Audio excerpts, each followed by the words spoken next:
Welcome back. Well, as you guys saw last week, I posted a video of me grilling steak. You guys are probably like, what the heck? I don't even know what that guy's doing. And honestly, at the time I was filming it, I was like, this is probably going to be less than interesting. And actually, a couple of my buddies that I sent it to were like, I can't believe I just wasted 3 minutes watching you grill steak. Well, there was a method to the madness. So actually what I was trying to do was actually film and edit and post all using my iPhone. I'll be back in a second. I'll show you how we did it.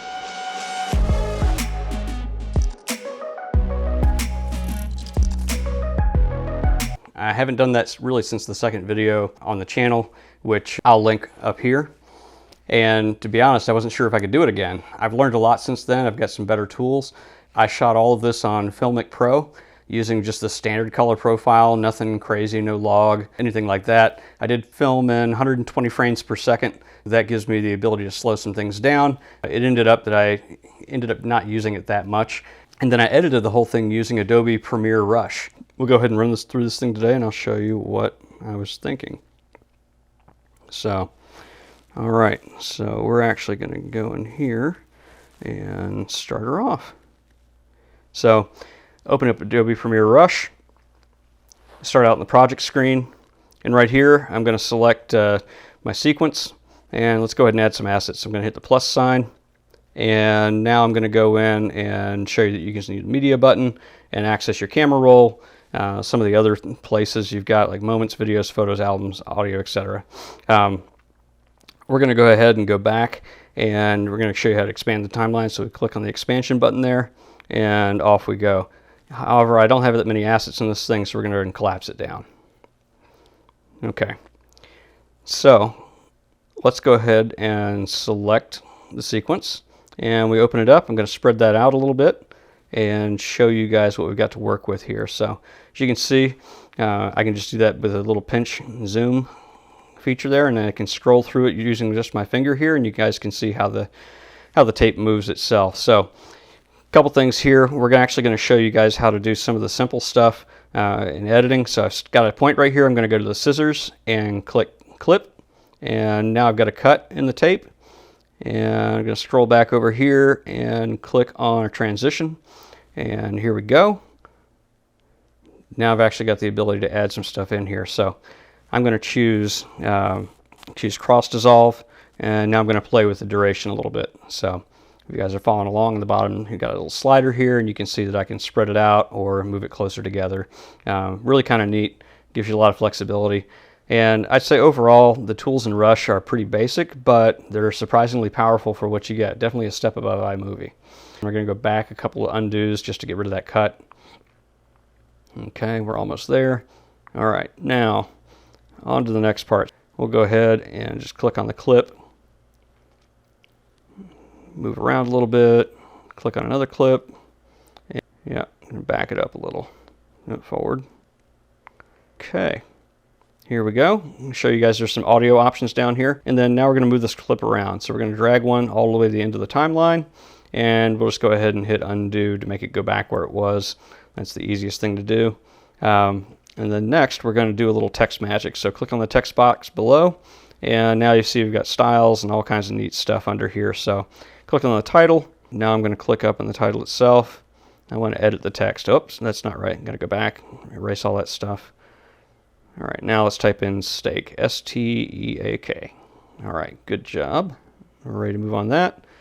Now we're going to go ahead and liven it up a little bit. So we're going to click on the font and choose one that's a little more modern, Bebas Kai, and get ourselves, yep, there we go. Highlight the whole thing, and now we're going to go and select the font again. It didn't hold because I didn't have the whole thing highlighted. All right, that's more like it. All right, that's better. Now we're going to go regular style,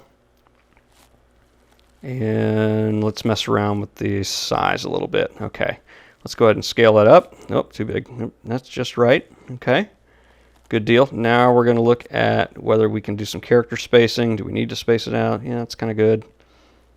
All right, now on to the colors. So we're going to go ahead and hit the outline and change that up a little bit. So I have the opportunity to color wheel, and I can choose from a bunch of different stuff in here. So you can see I've got wheel, RGB, and then I've also got CMKY. So we're going to go ahead and just go back to the wheel, hit purple, just because it's fun, make the outline a little bit bolder. You can see it's kind of stretching out there on the top. And we'll move it back down to something more reasonable here, and then we'll go to the shadow effect. So here, shadow, and we're going to go ahead and click on the color we want, which is black, and then we're going to adjust some of the parameters here. So shadow opacity, and then also the shadow blur. So as you move the shadow farther away from the text, you want to make sure to blur it a little bit more so it looks natural.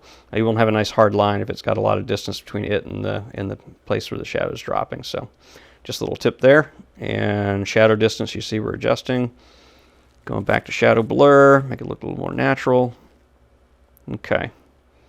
And it looks about right.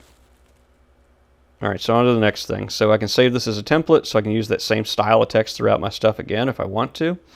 And for right now, we're going to go back, and we are ready for the next piece. Okay, so kind of scrolling through, select my clip. Yep, that's where the stake piece goes. And now select a different clip, and I've got the option to do a little audio controls here. So I just click on audio controls, and it's going to give me the option of what kind of audio do I have. So it'll automatically detect it, or I can choose voice or music depending on what it's geared towards, and it'll change the tone and pitch and all the other kind of stuff. So that's pretty neat in and of itself, and worth knowing is there. Not as robust as Adobe Audition, but it's not meant to be. This is on iOS. And now we're going to move into something a little more advanced. So we're going to do some speed ramping. So we just chose speed ramping, little speedometer thing there. And we're going to see that through some different adjustments here, we can actually change the length of that speed ramp, how much it ramps up, right? What range we're working with, and some other settings like speed. So there's a couple different ways to play around with this, and there's lots of stuff out there on speed ramping. In fact, there's some very good videos that have been done on this. We're just playing around with a couple of the settings here, and we'll undo to get back. Just undo a couple of these things. And sometimes it takes a little bit longer than you'd like, and we keep undoing. That's fine. All right, so now that we got that done, we're going to come over here. Where are we going here? Yep, overall color.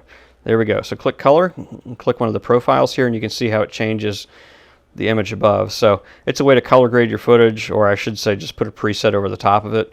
These are presets. You don't have a lot of control with them, but there are some pretty interesting looks, and for certain people, these types of things might work well. So you guys can see. So now we're going to export it. We'll click that box at the top.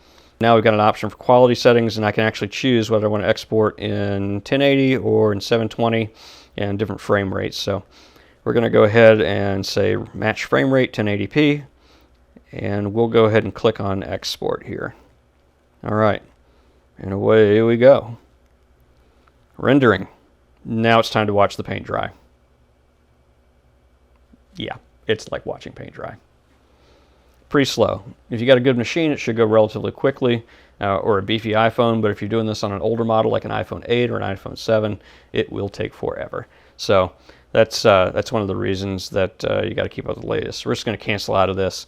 It's just going to take too long. So we'll go back and click around a little bit, and I'll show you that on the bottom I've got the audio clip with the video blank, and then I overlaid the top part on top of that. And the reason I did that is I actually used a tip from Walter Murch in one of the videos that I watched from Sven Pape, who's the This Guy Edits channel, and I'll actually put a link to his channel below in the description. Walter very much advocated for rendering out all of the rough cuts, or I'll say all the cuts with transitions in them. So once you have a stable timeline and you've got pretty much what you want, go ahead and render that clip out all at once so it doesn't have to keep parsing between the different pieces of the clips going back and forth. And it's also easier for your editing program to work with if it's not caching things all the time and going to disk or to memory to try and work this stuff out. So that made it a lot easier to work with. Then I could overlay the right footage on top of that, and then I added a couple of the title sequences at the end, as you guys saw. So I had a lot of fun making this. I wasn't sure I could do it, but I did. So remember to like, comment, subscribe, turn on those post notifications, and I'll see you next time. Thanks. Oh, remember to subscribe. I'd love it if you did. I'm looking forward to building this community. I think you guys are great. I'm glad you're here, and I couldn't be more happy to share this with you. So if you like this tutorial, you want to leave me a comment below, that'd be great. Smash that like button, give me a big thumbs up, and we'll see you next time. Thanks.